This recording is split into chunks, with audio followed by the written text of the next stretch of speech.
O Procurador-Geral da República, Paulo Gonet, enviou hoje ao Supremo Tribunal Federal parecer contrário ao pedido da polícia para que agentes da corporação permaneçam no interior da casa do ex-presidente Jair Bolsonaro 24 horas por dia. No entanto, o procurador se manifestou favorável ao reforço da segurança nas proximidades da casa e também na entrada do condomínio onde o ex-presidente mora. Na terça-feira, o ministro Alexandre de Moraes pediu parecer da PGR após receber um ofício enviado pelo diretor-geral da Polícia Federal, Andrei Rodrigues, após determinação para que a Polícia Penal do Distrito Federal faça o monitoramento do ex-presidente, que está em prisão domiciliar com o uso de tornozeleira eletrônica. E nesse ofício, a Polícia Federal alerta que o sinal da tornozeleira pode falhar, o que permitiria, segundo as palavras desse documento, tempo hábil para que o ex-presidente empreendesse uma fuga, fecha aspas. E dessa forma, o diretor disse que é necessária a permanência de uma equipe de agentes no interior da casa de Bolsonaro durante todo o tempo. O reforço na segurança feita a Bolsonaro foi determinado após o deputado federal Lindbergh Farias, do PT, afirmar à Polícia Federal que havia risco de fuga do ex-presidente, que está em prisão, como a gente disse, domiciliar. E na semana que vem começará a ser julgado pela acusação de tentativa de golpe de Estado. O policiamento, portanto, só do lado de fora da casa de Bolsonaro, né, Ana Paula Ramos? Dentro de casa, não, pelo menos essa é a decisão por hora, né? É isso mesmo, Síria. A PGR entendeu que não havia necessidade neste momento de tomar uma atitude mais gravosa, como eles chamaram, que seria colocar policiais dentro da casa do ex-presidente Jair Bolsonaro. Eles não afastaram, né, o risco de fuga, muito pelo contrário, disseram que existe sim, mas recomendaram ali aumentar a vigilância na área externa da casa, com câmeras, e também na entrada e saída ali do condomínio. Só lembrando também que a gente entrevistou nessa semana um especialista que ele mesmo comentou que essa medida de colocar policiais dentro da casa do ex-presidente seria um caso muito excepcional, que o mais comum, havendo esse risco de fuga, seria fazer a prisão preventiva, então, dentro de uma carceragem, né, Síria? Exatamente, Ana. E a Polícia Federal destacou neste ofício que foi encaminhado à PGR que a vigilância efetiva exigiria também fiscalização de veículos e de vizinhos ali do condomínio, né? Que é uma medida considerada de difícil execução e potencialmente constrangedora. Como alternativa, a polícia citou, portanto, o precedente no caso do juiz Nicolau dos Santos Neto, Lalau, em que uma equipe, né, permaneceu 24 horas dentro da casa dele.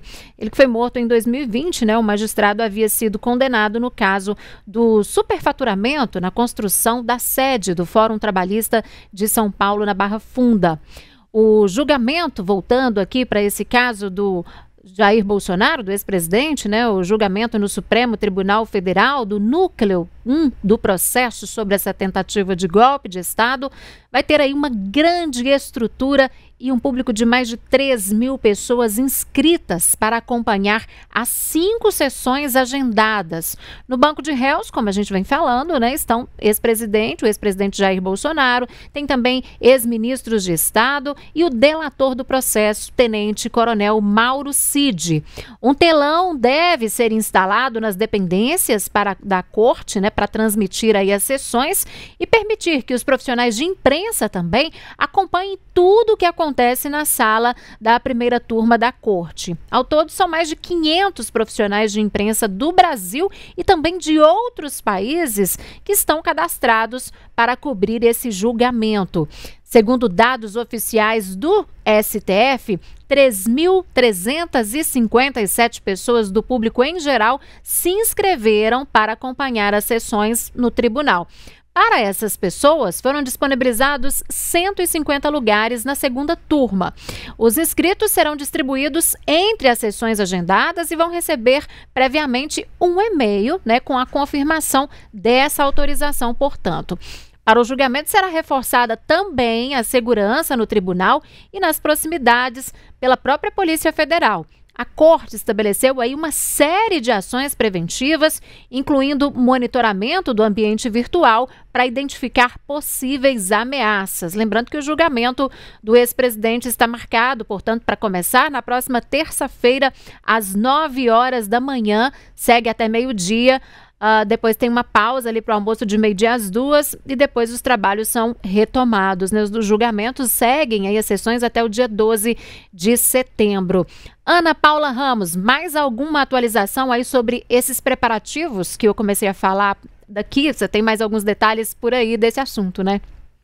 Síria, como você comentou, né, o julgamento dessa suposta trama golpista começa na terça-feira, dia 2, mas já tem todo um esquema de segurança montado já a corte, apuração do nosso repórter, Ed Ferreira Júnior, lá, nosso setorista do Supremo Tribunal Federal, foram convocados 30 policiais de tribunais de todo o Brasil. Eles estão, quem não é aqui de Brasília já está dormindo dentro do tribunal, foi feito um alojamento lá dentro, e eles vão ficar lá até o dia 29 de setembro, apesar de que o julgamento termina no dia 12, né? Mas até dia 29, que vai ser quando acontece a posse do novo presidente do STF, o ministro Edson Fachin, que vai substituir o ministro Luiz Roberto Barroso. Lembrando também, a partir de segunda-feira, a Polícia Militar do Distrito Federal já vai começar a fazer a vigilância ali na área externa. A circulação de pessoas vai ser restrita ali na Praça dos Três Poderes, né? A gente lembra no final do ano passado que teve aquele caso de um homem lá de Santa Catarina que foi ali, se explodiu em frente ao Supremo Tribunal Federal. Ele tentou entrar, mas não conseguiu e acabou se explodindo ali na frente. Então, para evitar um episódio de novo como esse, vai ser reforçado toda a segurança ali na Praça dos Três Poderes, também para evitar manifestações e outros incidentes. Mas a circulação de carros continua, mas o acesso também aos estacionamentos também vai ser restrito. E lembrando que no dia lá também, dentro do plenário, vai ter varredura com auxílio de cães farejadores. Síria. Tá certo, Ana, muito obrigada. Toda a estrutura sendo montada, portanto, para esse julgamento, estrutura de segurança, né? Bom, e agora nós vamos conversar com o advogado Ricardo Souza, o Ricardo que é mestre e professor em teoria do Estado.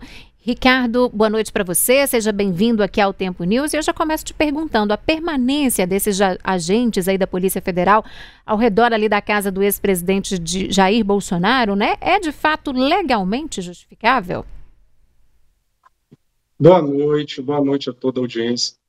Realmente essa é uma questão que está gerando uma certa polêmica, né? O ministro Alexandre, ele se baseou em um único precedente que foi na época do indiciamento, julgamento depois e condenação do ministro Nicolau, né, do TRT de São Paulo, em que houve essa situação, né?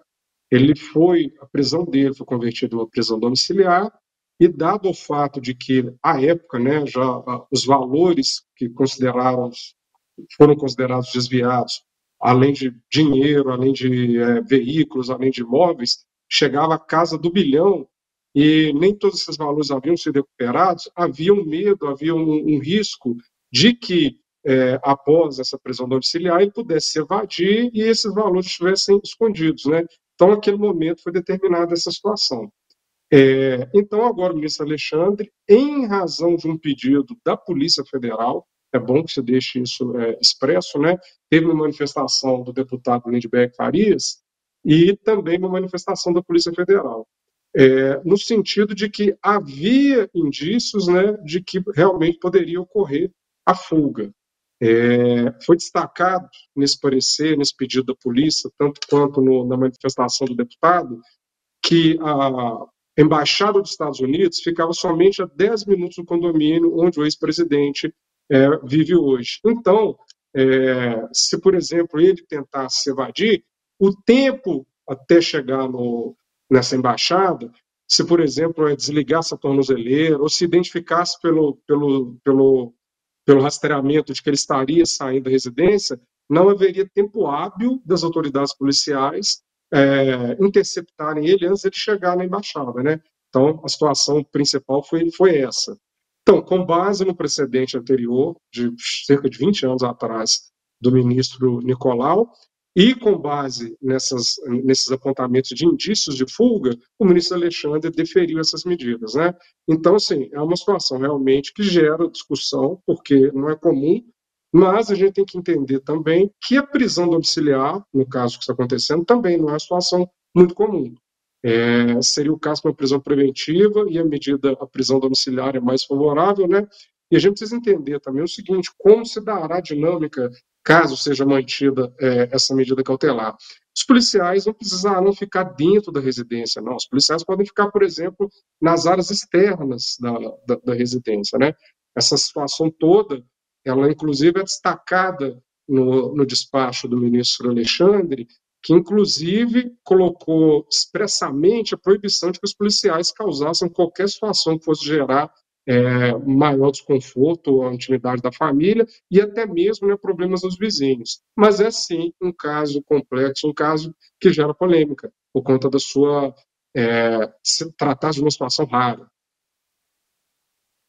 Professor, boa noite. Ana Paula aqui de Brasília. Eu queria já antecipar um pouquinho a discussão, porque eu tenho uma dúvida, a respeito da questão da dosimetria da pena, né? Quando chegar lá no momento do julgamento, como é que é calculado? O que os juízes eles levam em conta para poder calcular essa pena? E caso de condenação, também esse tempo de prisão domiciliar, ele abate na pena? Como é que funciona tudo isso? Ótima pergunta, Ana Paula. Boa noite. O que acontece, né?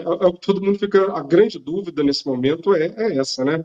Já que nós tivemos já envolvidos na questão da tentativa de golpe, né? Já condenados, no caso do presidente, suposta participação nessa tentativa de golpe. E esses condenados já tiveram penas altíssimas, 17 anos, alguns e outros até acima disso. Os considerados, né, como os líderes desse movimento, necessariamente teriam que ter penas superiores, né?